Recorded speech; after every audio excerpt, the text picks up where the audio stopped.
Alright guys, welcome to the first installment of my exercise execution videos for each muscle group, and today we're going to start with chest or pec training. And before I get into any of the specific exercises or any of the videos that I have for chest, I just want to go over some brief things in regards to anatomy, biomechanics, setup, cues, all the things you want to think about before you actually get into the gym yourself and then test things out. So we'll start with the chest anatomy. So here is a very elementary picture of the chest. So what we're looking for with this is mainly the insertion point and the origin point of the chest. So the origin point will be the point that remains stable. So as you contract, the origin point will not move. The insertion point is the opposite of that. It will move based on the lengthening and shortening of muscles. So if we translate that to the pec, we have our origin point, which can be either the sternum for the sternal fibers of the pec, and then also higher up into the clavicle for the clavicular fibers of the pec. The insertion point remains the same. It will be on the humerus, so that is toward the armpit. And then the motion for training your pec is simply to adduct your upper arm toward the center of your torso. So on the left side, you can see all we imagine when training is shortening the distance between the insertion and origin points, creating tension in the muscle. So all we have to do is adduct that upper arm. So just imagine bringing that upper arm across in any of these planes to shorten that insertion point and the origin point. And that will lead you to a full pec contraction. So that really is all you need to know anatomically with the pec.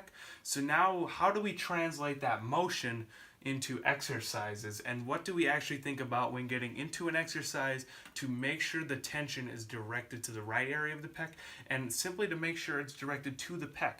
A lot of people will neglect alignment, and we want to do that to not only maintain tension and grow the muscle we're trying to grow, but also to remain safe, especially around the shoulder joint.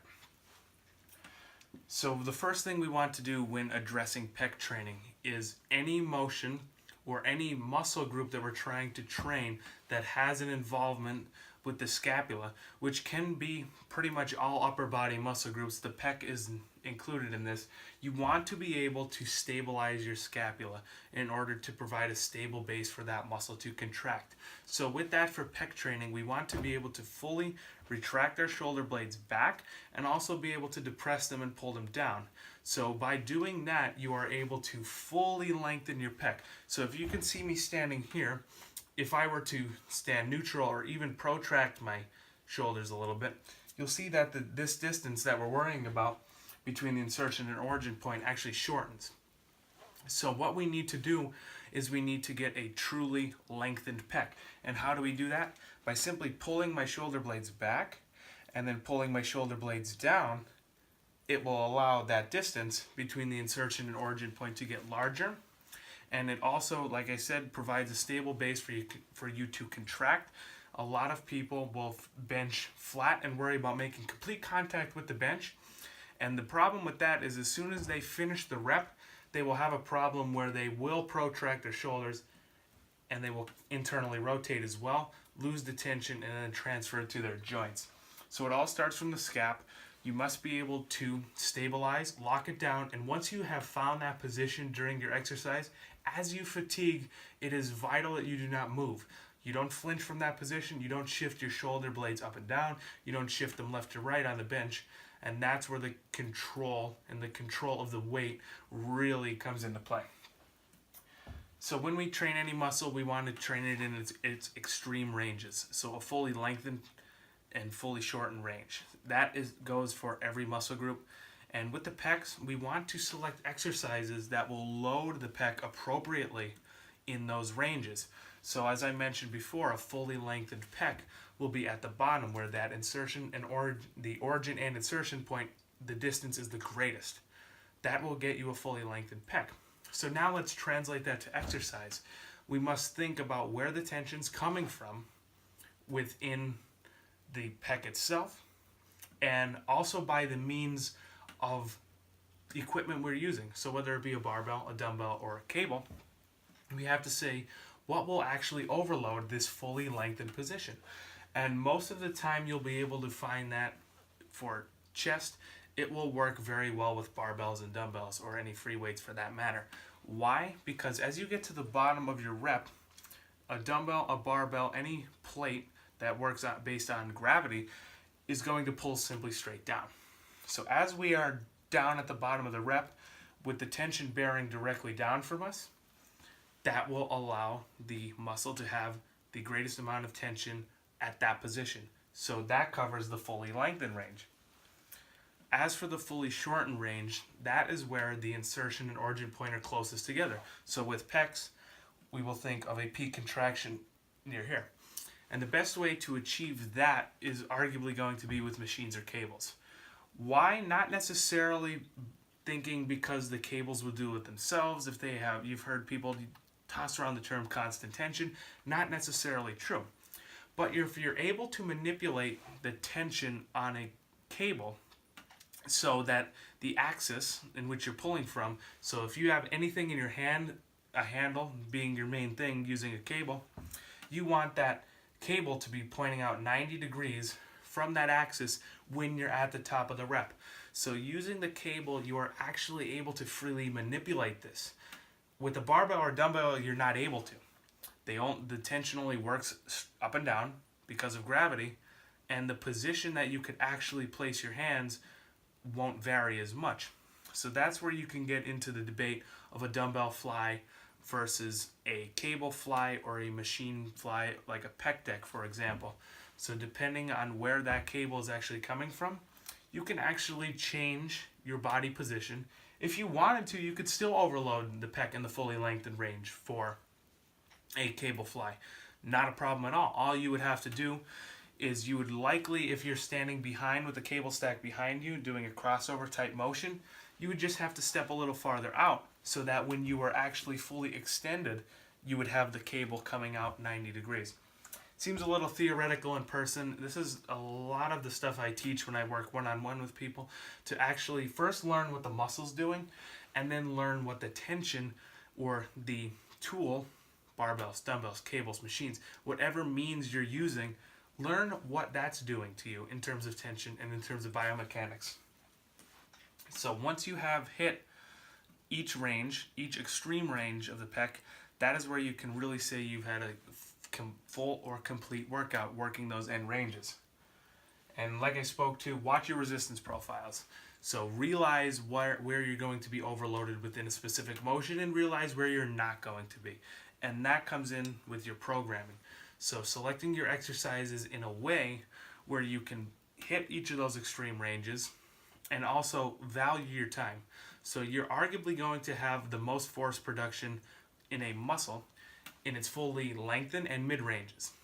So if force production is your main goal to move the greatest amount of load, consider programming or prioritizing exercises that work in that lengthened range. So that's a great place for those barbell, dumbbell presses to come into play. And a big thing with people is it doesn't seem to get brought up very much, and it's just an old stigma where if you automatically do a flat bench press, you would think that it's going to work your middle chest or emphasize your middle chest, a decline bench to emphasize your lower chest, and an incline bench to emphasize your upper chest. To an extent, this is true, but you have to actually look at your body position. Best way to do it, get your phone out and film your sets and what you should be looking for. Don't even take into account what the bench angle is. Be sure to play around with the many different bench angles, but see what's being worked based on where your upper arm is traveling. So I have, again here, the pads. So depending on what the bench angle is, regardless, for some people, this is going to be dependent on your rib cage size and your sternal angle. Those are the two key factors that contribute to what angles of a bench are actually going to work different areas of your chest. So regardless, it may be a flat bench press. I've seen many people with smaller rib cages get great activation of their upper chest because they're training this motion up here near their clavicle on a flat bench, because their small rib cage doesn't allow them to get a really extended thoracic spine and allow their elbow to dip a little bit lower. I, on the other hand, have a little bit of a larger rib cage, so I fall into more of the traditional stigma, where if I were to get on a flat bench and I would get into my stable position and stay there, I would track a little bit more here, across my body, across my middle pec, for a middle pec emphasis. So from there, in my case, to work the most amount of pec fibers, you're going to get the most bang for your buck across the middle chest and then also across toward the lower chest. So for me, I've found that using a slight decline for my presses works well to get the most out of sheer pec involvement. And that slight decline may only be about 15 degrees of a decline, but I do notice a difference. And if I really want to focus on an incline press, for me with a larger rib cage, I would need a little bit sharper of an incline, maybe 35 degrees or above. But going back to those with a smaller rib cage, if they're able to get upper chest activation on a flat bench press, if you bump the angle of the incline up maybe only 10-15 degrees, you can really get even higher and hit those clavicular fibers a little bit more. And that's where you have to realize the personal biomechanics and the personal setup of your client. Not everyone's going to have the exact same rib cage. Not everyone's going to have the exact same shoulder mobility in their setup, but it really comes down to such a simple thing. Watch where their upper arm travels in proximity to what angle they're going across their chest, and that will show you what fibers are being emphasized. Lastly, I'll get into cues. So when I'm training someone, what am I making sure they're thinking about when contracting their chest? And with cues, I don't like to give 100 different cues at once. Over cueing a client can be really detrimental, especially if you just started working with them. So I keep it really basic, and I have some of the basic ones here. First, stable base starts throughout your feet. Get your feet locked into the ground, don't let them move. Arguably, I found the best way is to keep your knee 90 degrees. You're going to get the most force. So to drive yourself down as you're pressing up to create contradicting forces there. And that also comes with the bench itself. So as you're pressing up, you also want to think that you're pushing yourself as equally hard into the bench itself. So as you're pressing hard with your pecs, you're also thinking through your feet, through your hips, and then through your upper back to drive really hard and make sure you're stable. Do not allow the weights to take you out, in, or up as they travel through their full range. As I mentioned, you want to get a nice arch in your thoracic spine, and this is going to be relative to the person. Just really pull those shoulder blades down and back. Create a big platform. I always will cue people and say big chest before their reps. And from there, that's going to be your position. Once you found that comfortable position, the key is to not move. I've seen clients have that position for the first few reps, but then as they fatigue, that position goes right out the window. Not what we want to do. We want to create that stable base and keep it there throughout the set and lock it in stone. And as for the motion itself, always think of bringing your elbows together. Too many people get caught up in bringing their hands together. They think bring the dumbbells together, bring the cable handles together. A better cue would be to bring your elbows together. So as you're pressing up, you want to come in and try to touch those elbows. And another cue for that, that'll go right in hand with that, is to jam your bicep into the side of your pec. So as I'm coming up, I have my bicep and I'm driving it hard into the side of my pec as far as I can really go. And even if you just want to test that at home, you could see that's a full contraction. And then depending on what kind of tension you're using and what portion of the strength curve you're overloading, that's where you can actually play around with if you want to spend some time here or if you want to spend some time in the stretch. But with any chest motion, that's what you want to do. Think, drive your bicep into your pec and bring your elbows together. So I have a few exercise videos that I've set up for you guys, just running through some basic chest exercises. A lot of the stuff I already did, some anatomy, some setup, and execution cues. So I hope you guys will enjoy this, and I'll be sure to check out the future videos on the other muscle groups as well. Alright guys, so I have Eann here demonstrating. We're going to be doing some chest training today. So before we start with any particular exercise, I just want to go over some of the general guidelines that I think about when actually training my chest. So first we'll go over the anatomy and the mechanics of training chest. and then we'll translate that to the actual movements that we'll use in our workouts to get the maximum benefit when training chest. So you just slide over. So what we want to do when training any muscle is locate your insertion and origin points. Your origin point is going to be the point that remains stable and does not move. The insertion, on the other hand, will move. So for the chest, our origin point is going to be on the sternum, and then our insertion point is on the humerus. So all we want to do with that is we want to increase in the length and range to stretch, and then shorten that distance. So literally what we're trying to do with chest, we're trying to bring insertion closer to the origin point there for a full contraction. And with that, we can vary our angles to vary the emphasis of where it's going to be placed on the chest. So with that motion, what we can do is we can direct the motion down to hit lower chest fiber, direct it across for middle chest, and then up for upper chest or the clavicular fibers. And then all you have to do is match that to an exercise.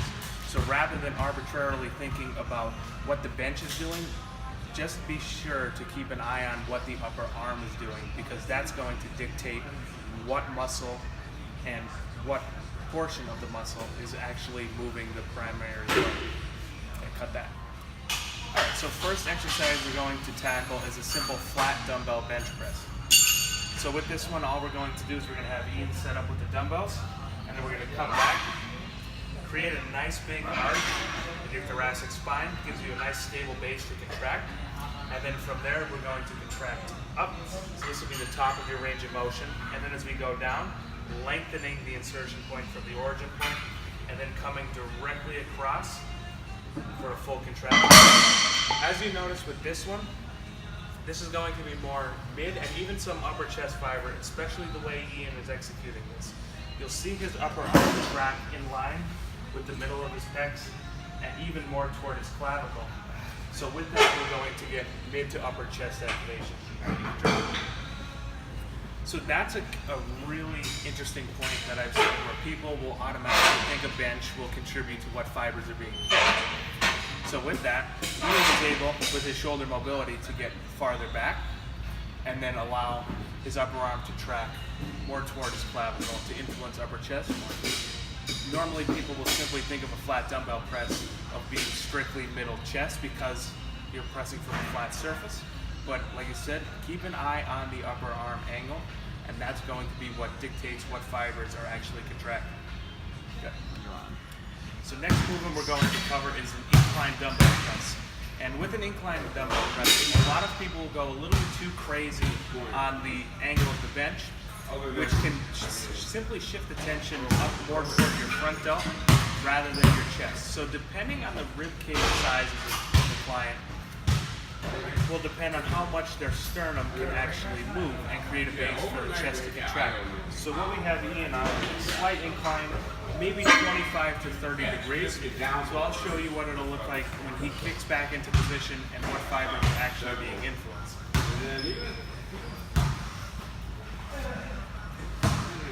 So as he kicks back, again, keeping his shoulder blades locked tight, as he comes to the top of the rep, you'll see his upper arm now perfectly in line with mostly the clavicular fibers of the chest. So as he goes down, track right there. Keep the upper arm in perfect alignment to make sure all tension is going directly through the chest. And as he goes up, he'll finish the contraction, thinking about driving his elbows together rather than driving his hands together. What he wants to do is he wants to jam his bicep into the side of his pec to get a maximal chest contraction with that. The rack goes up in. So if we went any higher on the bench, it would likely shift the tension to his front delt as his upper arm angle gets farther externally rotated. So the next angle of pressing we're going to do is a slight decline. Instead of actually using a decline bench, what I will usually do is get some sort of platform to actually put the bench on. So this is just your basic aerobics platform. And what this does is creates a slight decline, maybe about a 15-degree decline. And what this will do, I'll definitely program this with people who struggle to have the majority of their pec. So a lot of pec fiber will run across and down, so the middle and lower pec. This is where a lot of people will lack size, so this exercise will help alleviate that, as you'll see Eann's upper arm position, but also from a shoulder health perspective. So as he goes back, same cues, keeping the shoulder blades locked down and back, and he'll come up, and now watch where his upper arm will travel. He'll come out, and then it'll be in a direct line with the mid and lower pec. And also, if you see, his shoulder joint is a little more internally rotated. And with the tension from the dumbbell pushing straight down, allows for a little bit less stress on the joints themselves. A lot of people, if they're on a flat bench, when they come up and lock the joint, they'll have the tension totally stacked on top, and they could experience some shoulder pain. And he'll contract up, keeping the bicep driven into the side of the pec. Very good, Eann. And that, if you could build upon one chest exercise, that's a real good one to start with. You can handle a good amount of load, and from there, depending on what your personal ribcage size is, you can change your angles depending on how you grow your chest over time, and if you notice any weak points within the pec itself. Alright, so next thing we're going to cover is a seated cable crossover. First off, why would we do it seated?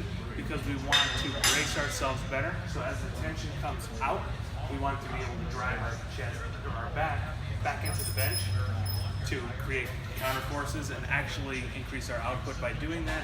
If you have the time, definitely wheel over a bench and do it that way over a standing variation purely for output. And also with these is we can get really customizable, as you'll see, with the alignment of which pec fibers we're trying to influence. So first we're going to start with a basic crossover. It's going to look a lot similar to the motion of a pec deck, but this motion itself has a little bit more of a variety and better alignment than a pec deck because the cables can fit to any size. So what we're going to do, Eann's going to unwrap the shoulder blades pull down and back, and he's going to step out and fully lengthen his pec at the bottom. Once he feels that stretch at the pec insertion, he'll come right back up. And as you'll see, the tension aligns perfectly coming across the middle of his pec. Great way to get the most bang out of your buck if you're looking for total pec development. And from there, we could also influence what fibers we're trying to train in a little bit more of a specific manner.